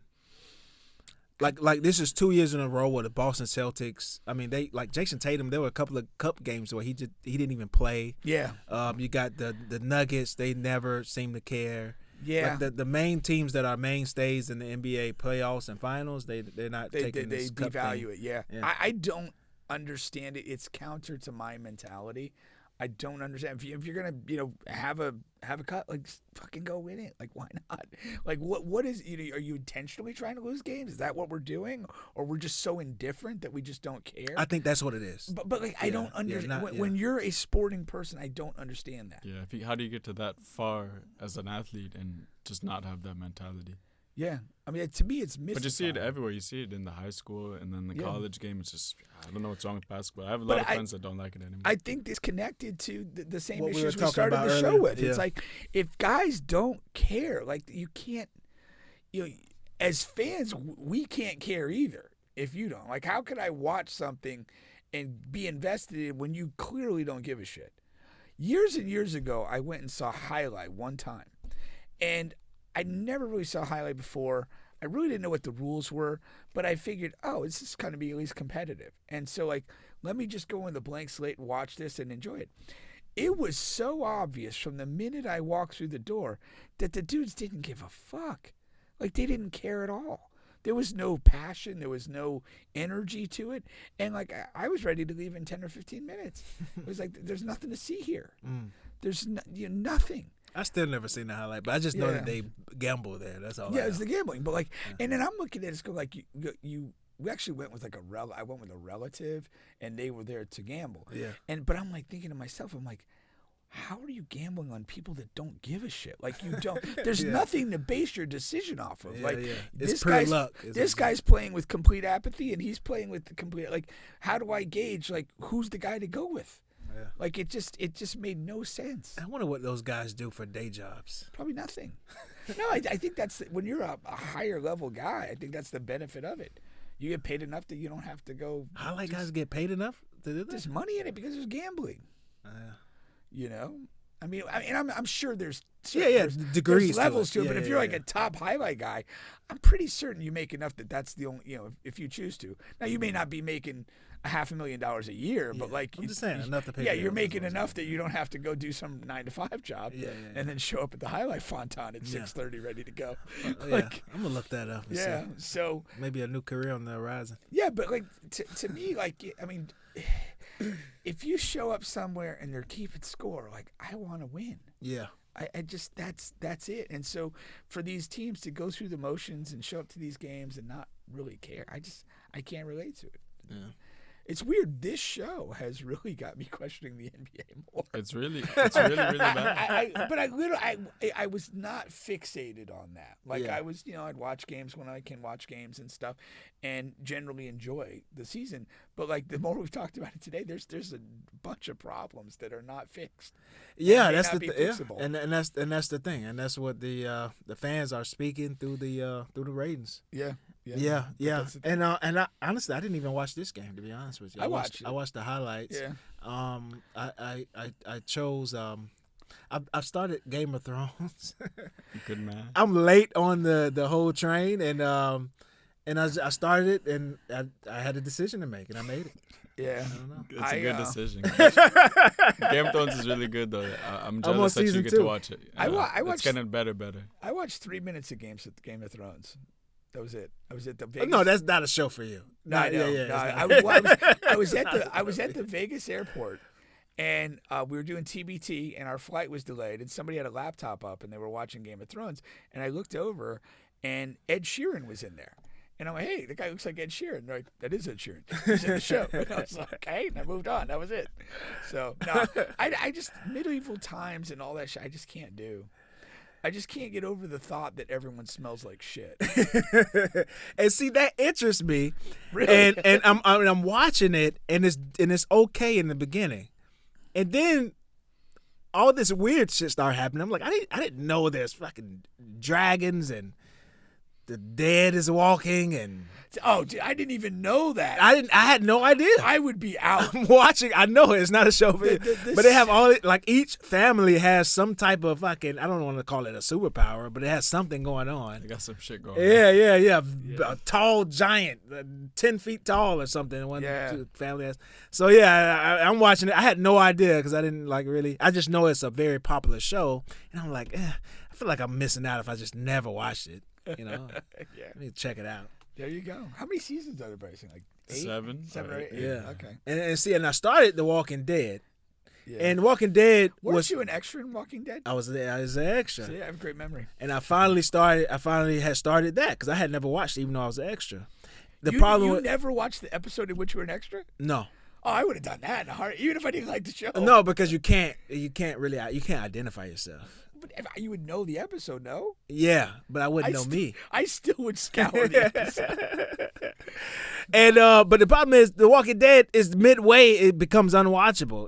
Everybody dies, and at one point, it's just like once the main villain comes, it's like the show goes to shit after that. So I didn't even finish that. And I just transitioned over to Game of Thrones. I think Game of Thrones is better. I was have you seen a show called The Jackal on Peacock? No. I started watching it. What are you laughing at? Oh, it's cool. What? It's just such like the jackal from Peacock. No, we're talking about like global wellness. We're talking about jackal from. No, it's a new series. It's like it's about like an assassin. Okay. Who's kind of being chased by international law enforcement, whatever. It's a drama. It's pretty. It's ostensibly pretty compelling. So I start watching. I'm like 4 or 5 episodes in, and I'm kind of like, I don't give a shit about any of these characters. I just don't. You have to buy into the character. Yeah, I just the lead, law enforcement person. Nothing going on there. Don't really relate or understand them. And the assassin, like he's kind of cool when he's killing people, but beyond that, like he's kind of a turd. And like the people around him are turd. Like it's just not cool. And I just kind of abandoned ship at that point. You stopped watching? Yeah. I had to have that moment where I was like, why the fuck am I watching this? Like, what am I getting out of this? Yeah. I don't like any of these characters. Yeah, that's the moment I come to. Yeah, that's the moment I came to with The Walking Dead. Yeah, but I may take a peek at that one though that you're talking about. I wouldn't recommend it. I'm giving you a heads up. Learn from my mistake. Talking about the NFL, man, you're a man that if you're able to play. Damn right. And you got this Patrick Mahomes thing coming up here, and people are saying that he should sit out. Now, they have 3 games here, right? Now, some of the Chiefs are not complaining, but Mahomes, he highlighted it, so I call it as a complaint. They have these, 3 games in this short period of time, all right? So they played last Sunday, then they play Saturday. That's short for the NFL. Yeah. Then from Saturday, they play on Christmas on Wednesday. Right? That's fucking Saturday. Nuts. Oh, really? Yeah. Wow, that is nuts. Yeah, that's nuts. And then then they play the next game from Wednesday to should have like a 10-day break. Huh? After Christmas should be like 9 or 10 days till they. No, they play Sunday. There's 3 games in like 8 days. What? It's like nuts. Like 3 games serious? in like 9 or 10 That's days. crazy. You can't even game plan. Wait a minute. For shit. Yeah, look it up. How are you playing 3 games in 9 days? Or whatever it is. Whatever the amount is, it's nuts. And, Saturday, Wednesday, Sunday. So everybody, the whole NFL is playing a midweek game? No. It's only like what, 2 or 3 Christmas games? It's a couple Christmas games, yeah. But then why do they have to play wouldn't the rest of the league play the subsequent Sunday and then whoever was involved in Christmas Day, they're already up a game, they would play 9 days later? No, so look, yeah, they play Saturday, Wednesday, Sunday. Yeah, to close the season out. That's the schedule. Saturday 12/21. So the season ends for everybody? When? What are you talking about? Well, on that a week from this Saturday. No. They have 3 games left. Yeah. Yeah. So, but what I'm saying is usually NFL there's essentially a week gap between. Well, okay. So if you play Saturday. Yeah, we know it's a week gap between games. But so what is the rest of the league doing? They're playing an extra week after the Chiefs are done. No, the Chiefs. So the Chiefs got screwed. And there's 2 teams. There's like 2 teams that have a similar schedule, but okay. So they're playing Saturday, Wednesday, and then Sundays. That's a bunch of games in less than a week span. But so then the rest of the league is going to play the subsequent Sunday, and the Chiefs are off, or something. There's got to be something here. Yeah, you're talking about for Christmas, right? You're talking about this Christmas week. No. I'm saying, okay. I know. I think I got what you're saying. You're asking when are the teams playing Christmas week? Because if Kansas City is playing Wednesday, you're saying when is the league playing the rest of their games? They're playing that following Sunday, and the Chiefs will be off that Sunday because they just played Wednesday. They're off that Sunday. Yes, they're off Christmas Sunday. Yeah, and then they play after that. Yes, so I see what you're saying. That's not 3 games in 8 days. No. I see what you're saying. That's my point. Yes, okay. Yes. It's not 3 and 8, but no. There's a 10-day. There's 10 days between. Okay. All right. You Gotcha. happy, Roger Goodell? No, that just made no sense. But still, the Saturday to Wednesday. The Saturday Wednesday is insane. It's crazy. Yeah. So, but he has the ankle. At the end of the day, it's a Sunday to Thursday. Yeah. You're really losing one day because you're going Sunday to Saturday. But then the Saturday to Wednesday is really no different than a Sunday to Thursday, which is something you're asked to do. But to do it back to back is where losing a day in that dynamic is a tough situation. Yeah. So. And then on the bum ankle, and then they have to win to keep pace from Buffalo. Yeah. So people are saying he should sit out this week. Why? Because he's hurt. You saw what that ankle did in that one run. Yeah. And he got hurt in the playoffs that time and went on and beat the Eagles. Got hurt in the first half of that game and hobbled off and came back and won. I mean, if you physically cannot play, don't play. But if you can play, play. It's quite simple. Yeah. I mean, I'm just hoping they can win the next 2 games so he can sit out the last game of the season and then get the first round bye. So that's essentially 2 weeks off. That's the only reason why I would want him to play.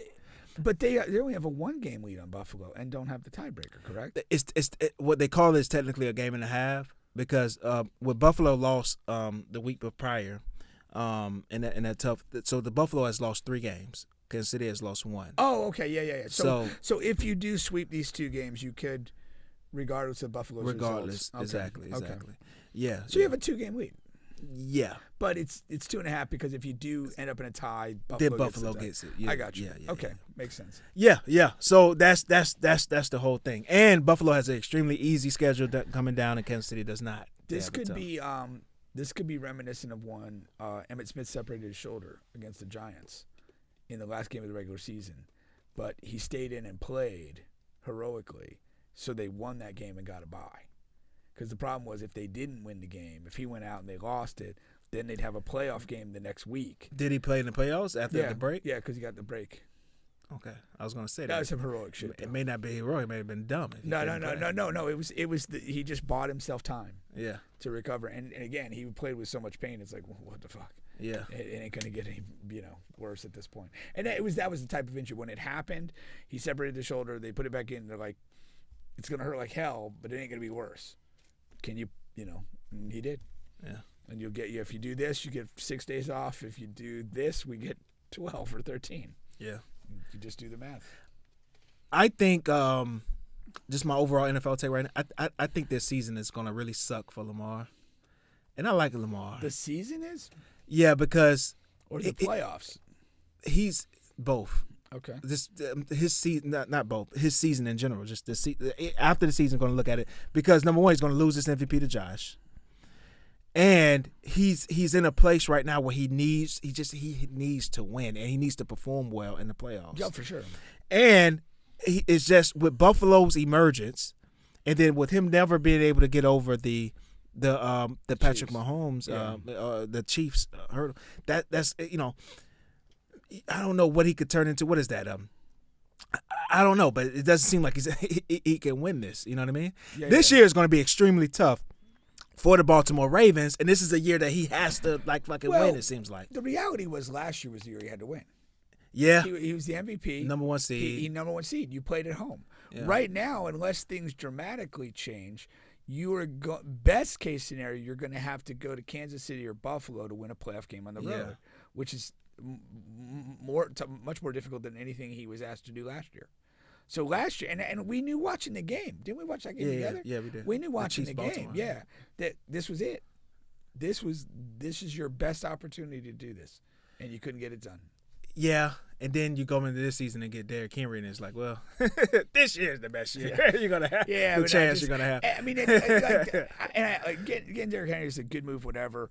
But again, you were there, and that's like that. You got to recognize how precious those opportunities are. Like, you did all the work to be at home in a conference final against what felt like a not dominant Chiefs team. Yeah. That's the opportunity. You could not ask for a better opportunity that you earned. And then this year it's all new because you got your start from zero. And now the opportunity that's most likely in front of you is a very difficult road game against a very good team. Yeah. So, good luck to you. But if he does it, it changes a lot. I mean, you can't. There's no way. If he gets to the Super Bowl, whatever that pathway is amongst those teams, like, you can't say a bad thing about him.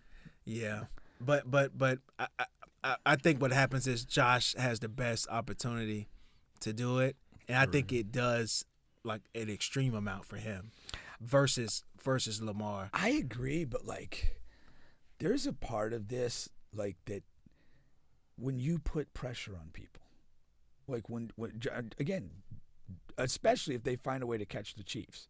And if they enter this thing, him playing as well as he's playing right now, and if they end up having a home field for this thing, like, it's all on him. Everything, it's the opportunity. What do you do with it? And if you don't do it, it's a real bad look. Yeah. Because, again, you could not ask for more as a setup. Yeah.